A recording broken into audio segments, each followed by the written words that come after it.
Shalom Aleichem. Bapak Yahweh memberkati saudara-saudara sekalian. Haleluya. Baik Bapak Ibu Saudara sekalian, pada pagi hari ini kita akan kembali bersama-sama mendengarkan firman Elohim. Dan kita juga akan belajar Torah yang akan berbicara tentang hakmah atau hikmat. Kita akan membuka kitab suci kita bersama-sama di dalam kitab Misle atau kitab Amsal pasal ketiga, ayat yang ke-13 sampai dengan yang ke-15. Amsal pasal ketiga, ayat 13 sampai dengan yang ke-15, saya akan membacakan untuk saudara-saudara sekalian. Saya berharap suara saya masih bisa didengar dengan jelas, Bapak Ibu Saudara sekalian, karena ada sedikit flu. Saya akan membacakan ayat-ayat ini, saudara simak baik-baik. Di situ dikatakan, berbahagialah orang yang mendapatkan hikmat dan orang yang memperoleh pengertian, karena keuntungannya melebihi keuntungan perak dan hasilnya melebihi emas murni. Dia atau hikmat lebih mulia daripada batu merah delima. Apapun yang kamu inginkan tidak dapat dibandingkan dengan hikmat. Amin. Nah, Bapak Ibu Saudara sekalian, mungkin ketika kita mendengar kata hikmat, ada di antara kita yang bertanya-tanya, bentuknya hikmat itu seperti apa? Ya, mungkin ketika kita mendengar kata hikmat, kita bertanya-tanya, saudara, hikmat itu bentuknya seperti apa? Hikmat wujudnya adalah pikiran. Sekali lagi, hikmat itu wujudnya pikiran. Nah, tetapi perlu kita ketahui, saudara, bahwa hakmah atau hikmat, sekalipun wujudnya itu pikiran, tetapi hikmat itu bukan pikiran biasa. Tapi hikmat adalah pikiran yang berisi pengertian yang datang dari Bapa Yahweh.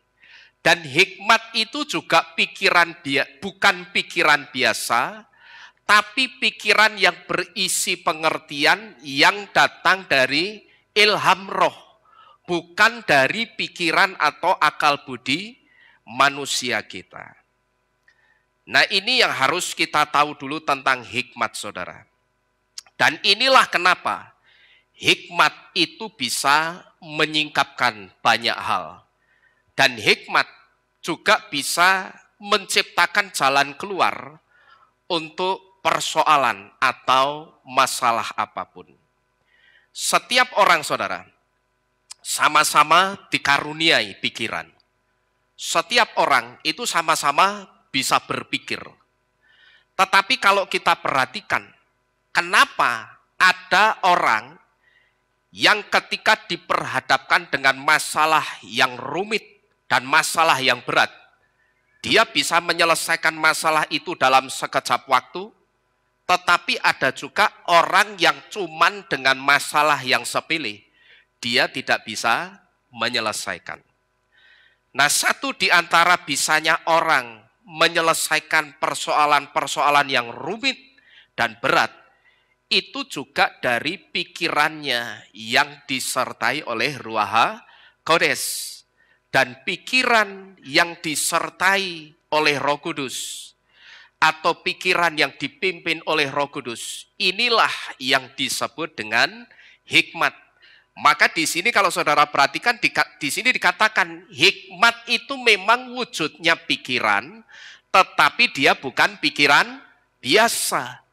Tetapi satu pemikiran yang diilhami oleh roh, yang datangnya itu karena ilham roh. Dan perlu kita ketahui juga, saudara, sama seperti halnya berkat yang tidak pandang bulu, hikmat itu juga tidak pandang bulu. Berkat Bapak Yahweh itu kan tidak pandang bulu, saudara. Mau itu orang yang percaya Bapak Yahweh atau tidak, dia percaya atau tidak percaya Bapak Yahweh, semua orang itu diberkati Bapak Yahweh. Kenapa saya katakan semua orang diberkati Bapak Yahweh? Dan yang memberkati orang-orang yang tidak percaya Bapak Yahweh itu juga Bapak Yahweh itu kenapa saudara? Karena satu-satunya Tuhan yang wujudnya hidup itu cuman Bapak Yahweh. Sedangkan ketika pribadi Tuhan mau memberikan berkat kepada siapapun, syaratnya dia harus hidup dulu. Karena kalau dia tidak hidup, bagaimana dia bisa memberikan berkat, saudara-saudara sekalian. Jadi, berkat Bapak Yahweh itu berlaku untuk semua orang. Dan sama seperti halnya berkat yang tidak pandang bulu, hikmat itu juga tidak pandang bulu. Siapapun orangnya bisa diberi hikmat. Mau dia orang yang percaya Bapak Yahweh, ataupun dia orang yang tidak percaya Bapak Yahweh, semua orang itu diberi hikmat oleh Bapak Yahweh. Kenapa saya katakan semua orang itu diberi hikmat oleh Bapak Yahweh? Karena sebetulnya hikmat itu satu di antara cara, atau bisa saya sebut hikmat itu satu di antara senjata yang diberikan Bapak Yahweh untuk manusia itu survive, atau untuk manusia itu bertahan hidup. Hikmat itu cara yang diberikan Bapak Yahweh untuk manusia bertahan hidup. Cuman yang membedakan hikmat yang diberikan Bapak Yahweh kepada kita sebagai anak-anaknya, tentunya hikmat itu tidak sama dengan hikmat yang diberikan ke orang lain yang tidak percaya kepada Bapak Yahweh. Dan seharusnya sebagai orang-orang yang percaya Bapak Yahweh, saudara, hikmat kita itu harusnya lebih besar dari hikmatnya orang-orang dunia. Nah, hari ini saudara, saya ingin mengajak untuk kita melihat lebih dalam. Kenapa hikmat itu bisa menyingkapkan banyak hal.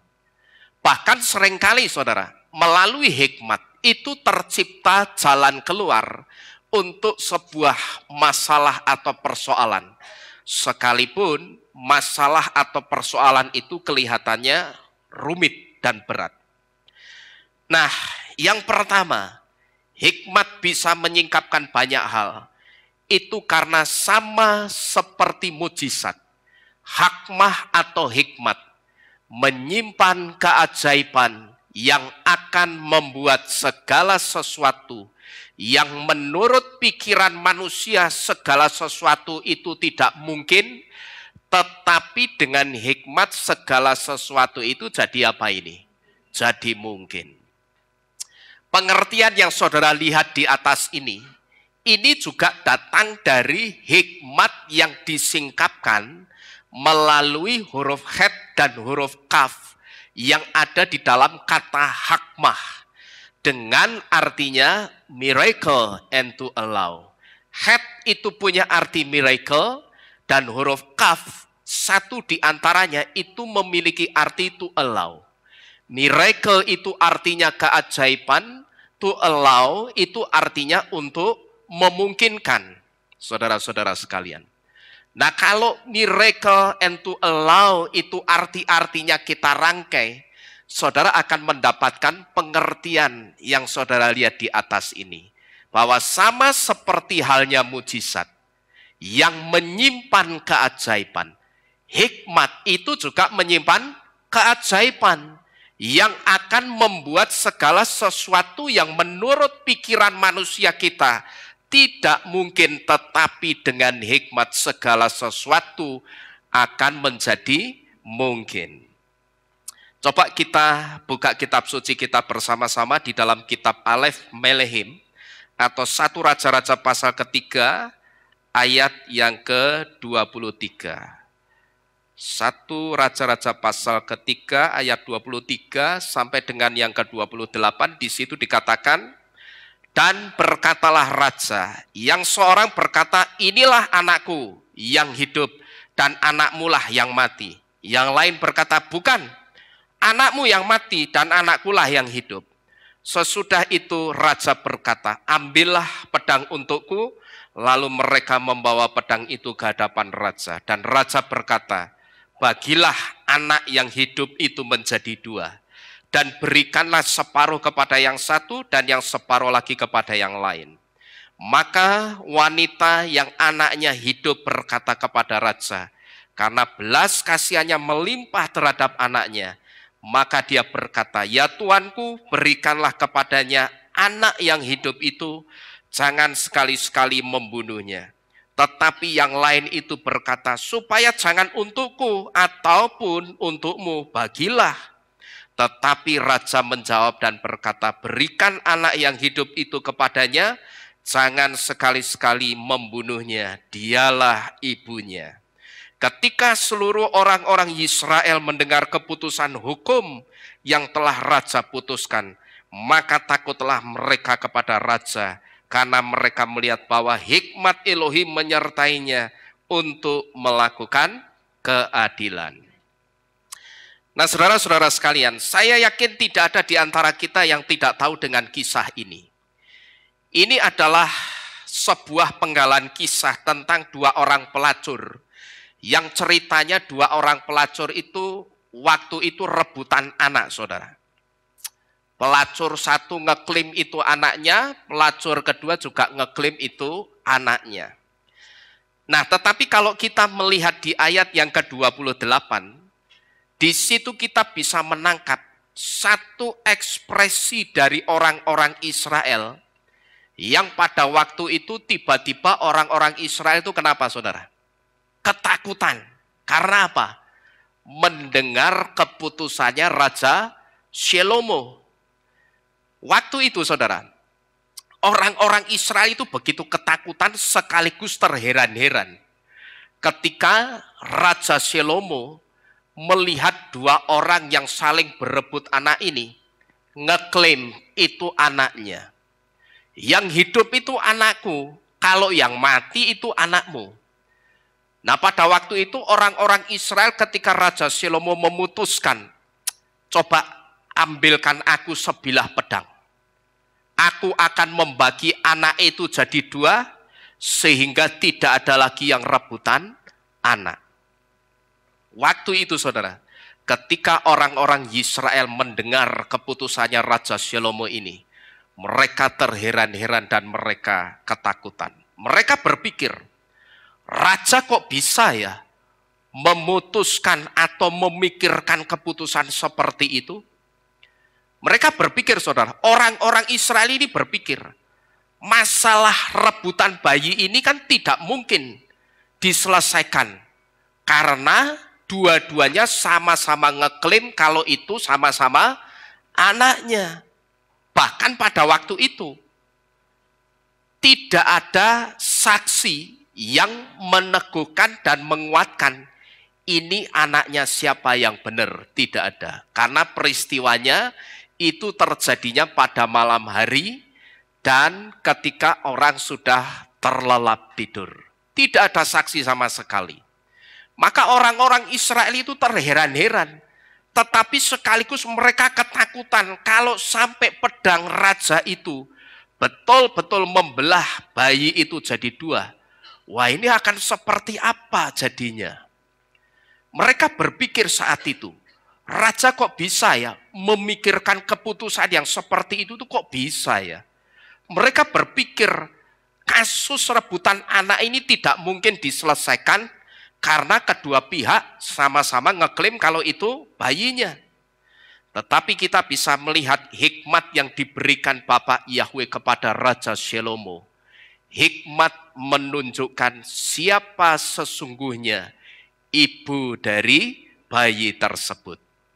Ketika pedang raja itu sudah mulai akan diayunkan untuk membelah bayi itu, ibu yang sesungguhnya tentunya hatinya akan merasa apa, saudara? Iba. Hatinya akan merasa tidak tega.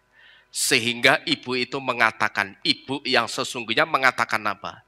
Berikanlah bayi itu kepada dia.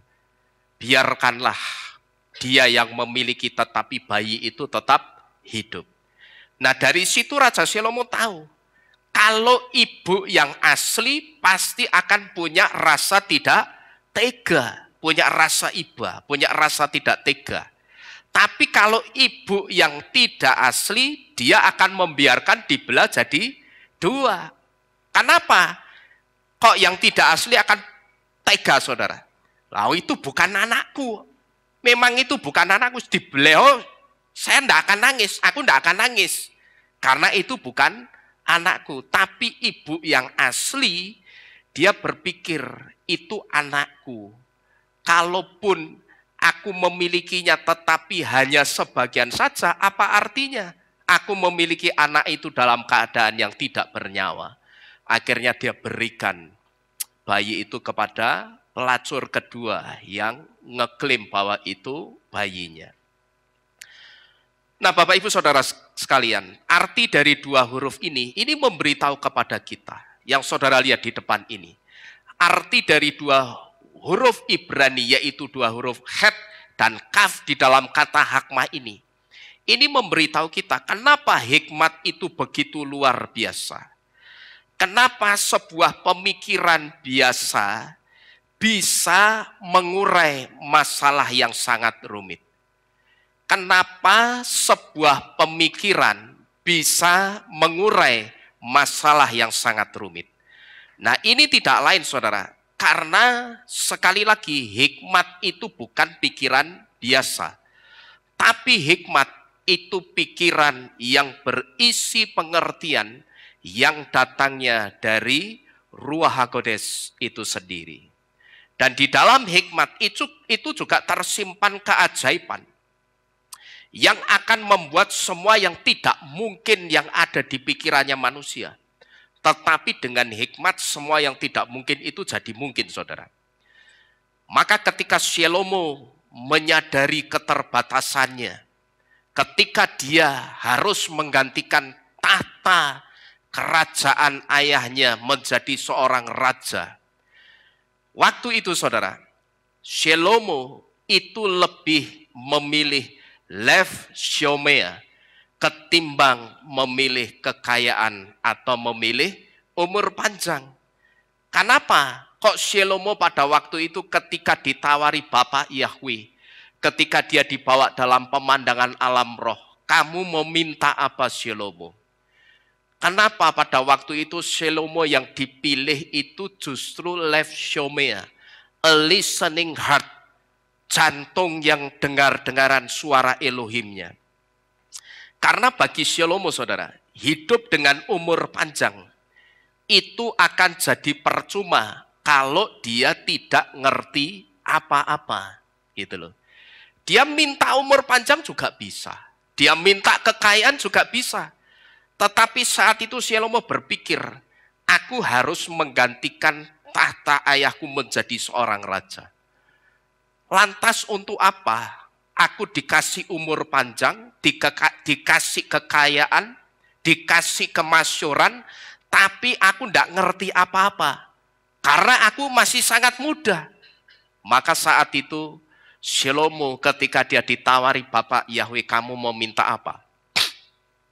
Waktu itu Shlomo katakan, berikan aku lev shomea, berikan aku a listening heart, berikan aku jantung yang dengar-dengaran akan suaramu ya Elohimku Yahweh, supaya aku bisa mengerti apa yang harus aku kerjakan, aku lakukan atas bangsa yang sangat besar ini.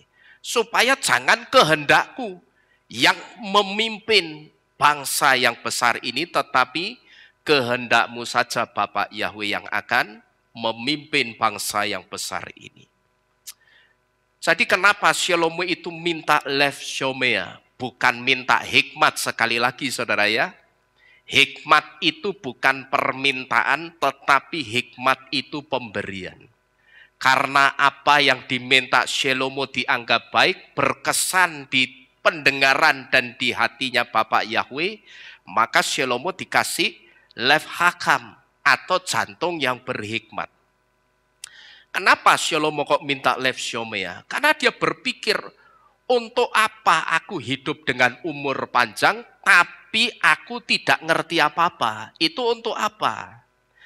Nah, tetapi dia percaya dengan lev shomea yang dia minta, itu akan membuat dirinya menjadi raja yang berhikmat, dan itu akan membuat dirinya ngerti banyak hal. Di sini saudara, satu pesan yang bisa kita tangkap. Ketika yang kita minta itu hikmat, yang kita kejar itu hikmat. Hikmat itu akan membuat hidup kita memiliki arti. Hikmat itu akan membuat hidup kita jadi berarti. Kemudian yang kedua, hikmat bisa menyingkapkan banyak hal. Itu karena hakmah atau hikmat itu penopang atas ketidaktahuan atau atas ketidakmengertian kita. Pengertian yang saya highlight warna putih ini juga disingkapkan melalui hikmat huruf mem di dalam kata hakmah dengan artinya know and prob. Know itu artinya tahu, prob itu artinya menopang. Saudara-saudara sekalian, kita mungkin bukan orang yang sukses dan pandai dalam hal pendidikan. Ya contohnya seperti saya ini saudara. Saya itu bukan orang yang sukses dalam pendidikan. Saya juga bukan orang yang pandai dalam pendidikan. Kita mungkin juga bukan orang yang ngerti banyak hal. Tapi asal saudara tahu, ketika saudara minta hikmat, saudara akan dibuat Bapak Yahweh ngerti banyak hal. Amin. Ketika hikmat yang saudara minta, saudara itu akan dibuat Bapak Yahweh ngerti banyak hal. Karena apa? Karena sekali lagi seperti yang saudara lihat di depan ini, hikmat itu penopang atas ketidaktahuan atau penopang atas ketidakmengertian kita. Sehingga ketika ketidaktahuan kita atau keterbatasan kita itu ditopang hikmat, maka hikmat itu akan membuat kita jadi tahu. Berapa banyak saudara orang-orang yang terkenal di dunia ini yang secara pendidikan mereka tidak sukses. Banyak motivator-motivator terkenal di dunia ini. Jangan saudara pikir mereka yang jadi motivator-motivator terkenal di dunia ini semuanya itu sukses dengan pendidikannya. Tidak. Ada motivator, saya sebut yang lulus SD saja tidak. Lulus sekolah dasar saja tidak. Tapi sekarang jadi motivator. Lalu ada juga seorang motivator yang kalau pas dia berangkat sekolah, dia selalu belok ke warnet untuk apa saudara? Main game. Sekarang orangnya jadi motivator. Tapi apakah dia sukses dengan pendidikannya? Tidak. Jangankan sukses dengan pendidikannya. Jamnya sekolah, wayai sekolah, berangkat sekolah dia berangkat. Pakai atribut sekolah komplit. Pakai seragam sekolah, bawa tas, bawa buku. Di tengah jalan belok ke warnet, main game saudara. Tetapi sekalipun mereka tidak sukses dengan pendidikannya, mereka sukses memberikan wawasan-wawasan yang luas untuk orang lain.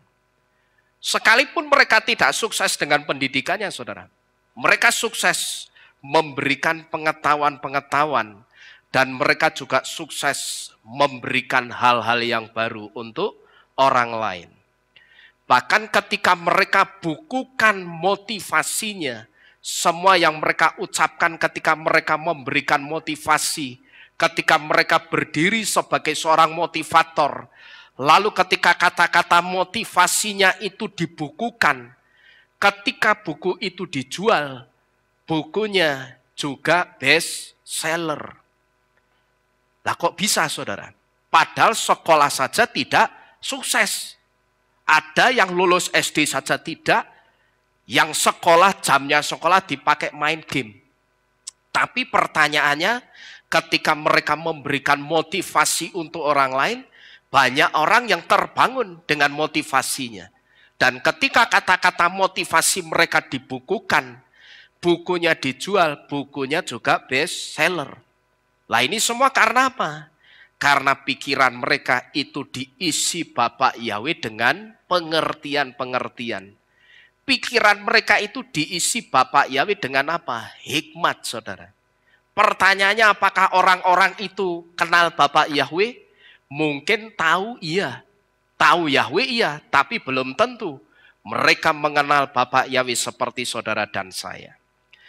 Nah sekarang saudara, kalau mereka yang tidak kenal Bapa Yahweh saja bisa dikasih pikirannya dengan hikmat, kita anak-anak Bapa Yahweh kira-kira bisa atau tidak saudara?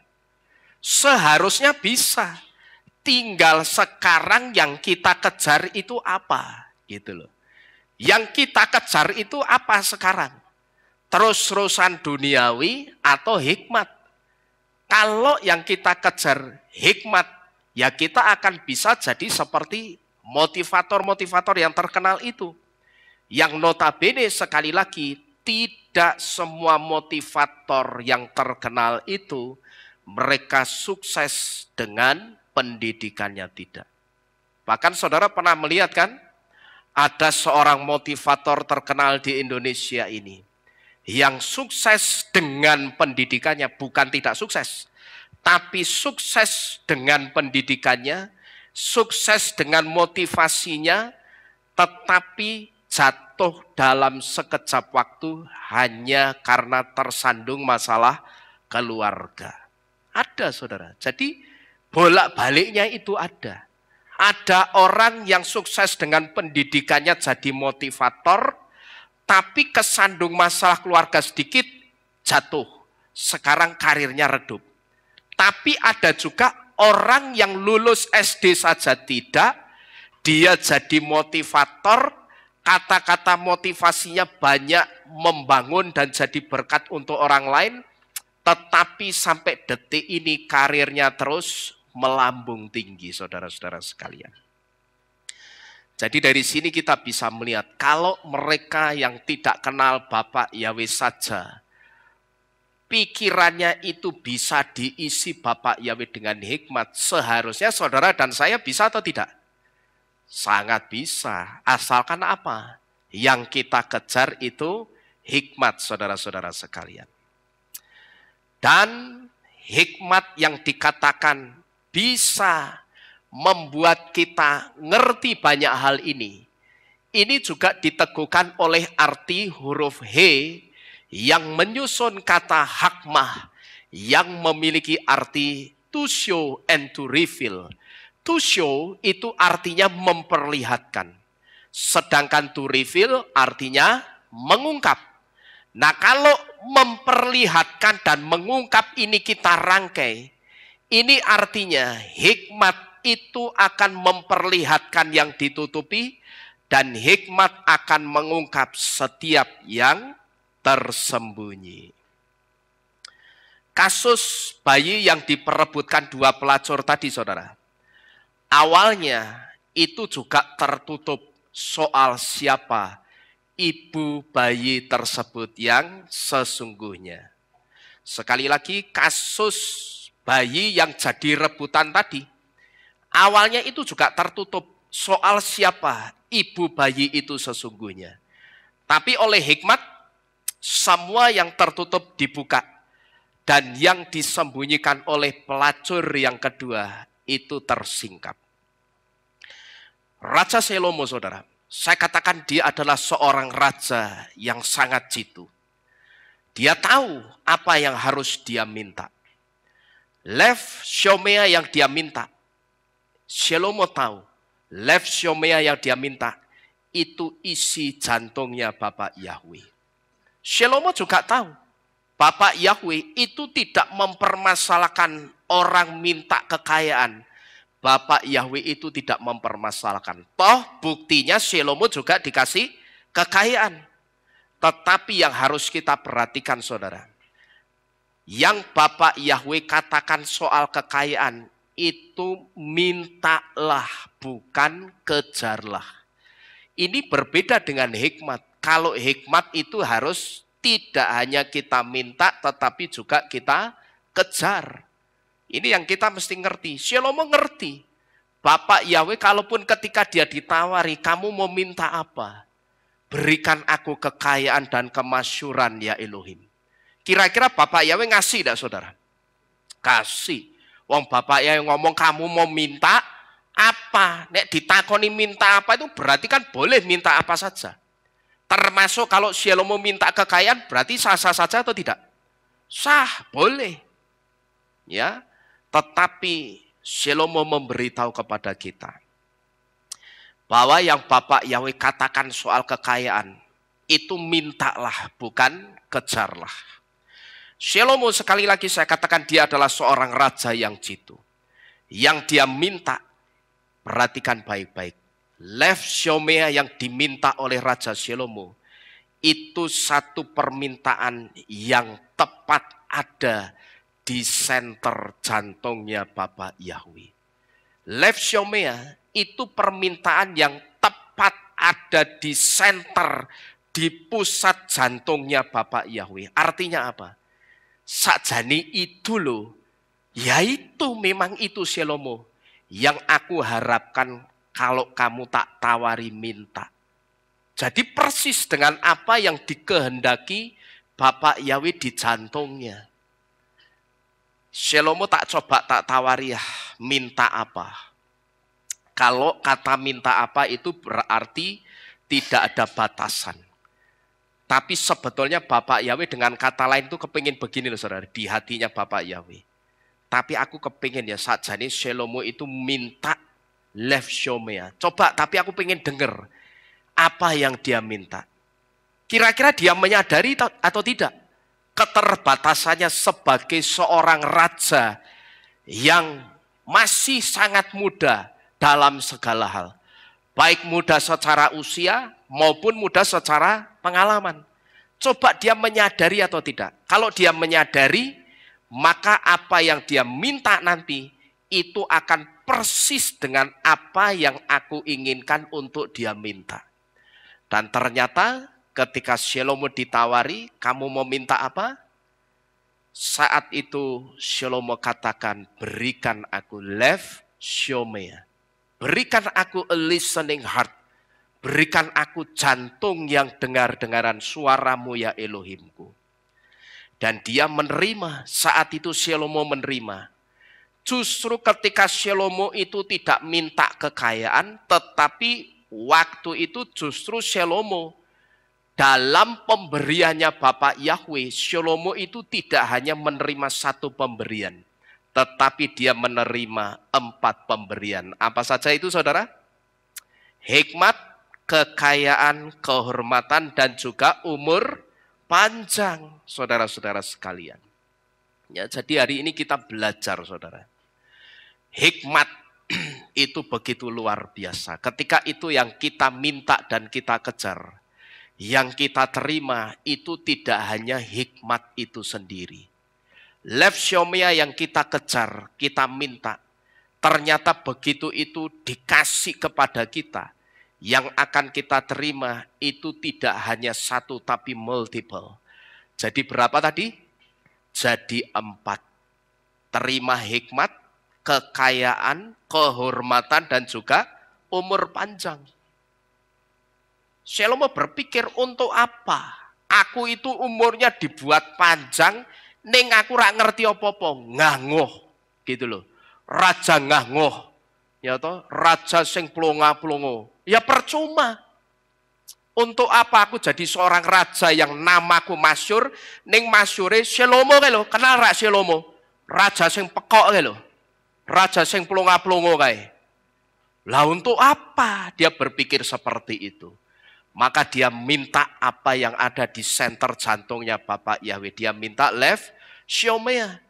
Begitu dia dikasih Lev Shomea, jantung yang dengar-dengaran suara Elohimnya. Dia ngerti setiap apa yang aku lakukan itu pasti akan dibisikkan Elohimku di jantungku. Ini yang harus kamu lakukan, ini yang harus kamu lakukan. Termasuk ketika dia harus menyelesaikan kasus rebutan bayi. Ya, termasuk ketika dia harus menyelesaikan kasus rebutan bayi. Itu kalau pikiran manusia biasa harus bingung, cari saksi gitu loh. Kalau tidak ada saksi, kalau zaman sekarang sudah direkayasa kasusnya. Kamu mau bayar berapa? Kamu mau bayar berapa? Ya toh? Siapa yang bayarnya paling banyak, dia yang berhak atas bayi itu. Itu kalau zaman sekarang, saudara. Tapi kalau dulu, kalau raja itu tidak betul-betul, orang itu tidak betul-betul dikasih hikmat, mumet menyelesaikan masalah ini. Karena sekali lagi, waktu itu kasus rebutan bayi ini, tidak ada saksi seorang pun yang menguatkan. Memberitahu tidak ada. Saksinya siapa? Saksinya ya kedua pelacur itu. Neng masalah kedua pelacur itu saling ngeklaim, itu anakku. Lah sing bener yang mana? Tidak ada orang ketiga yang jadi saksi. Orang ketiga, keempat, kelima yang jadi saksi tidak ada. Maka saya katakan, ini kalau tidak diselesaikan dengan hikmat, tidak akan pernah selesai, saudara-saudara sekalian. Dan saat itu hikmatnya Bapak Yahweh yang dibisikkan di jantungnya Salomo katakan apa? Ambil pedang kalau kamu mau melihat siapa ibu bayi ini yang sesungguhnya. Begitu pedangnya diambil, mau diayunkan dibelah begini, ibunya yang sesungguhnya, rasa ibanya muncul. Berikan bayi itu kepadanya.